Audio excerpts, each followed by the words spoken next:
všetci, dneska to je videjko pre LPS-oviky. Takže ideme na to. Ako som ťa našla na YouTube. Takže ja som si išla pozrieť LPS-oviky a hľadala som niekoho, kto mal live stream. No, tak som si prečítala všetky LPS-oviky, ktoré mi tam naskočili. A bola si tam ty. Mala si live stream, tak som sa tešila. A dala som si nejaké tvoje videjka a dala som ti odber, pretože sa mi si tvoje videjka vážne zapáčili. Proste tak. Mal si skvelú kreativitu, tvorivosť a tak ďalej.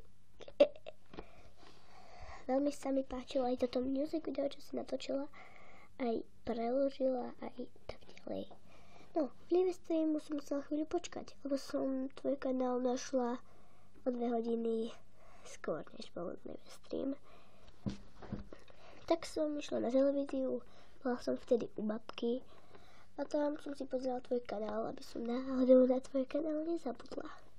Síce som zmeškala vtedy live stream od LPS-l či minulý deň, tak som sa rozhodla, že sa pozriem na všetky LPS youtuberky, ktoré odoberám na ich kanál, či majú live stream.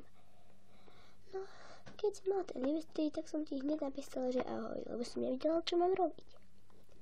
Keď som ti napísala ahoj, tak som zistila, že ti musím písať nejaké otázky. Tak som ti písala. Najmä retardované. Zdal si sa pre mňa ako best friend forever youtuberka.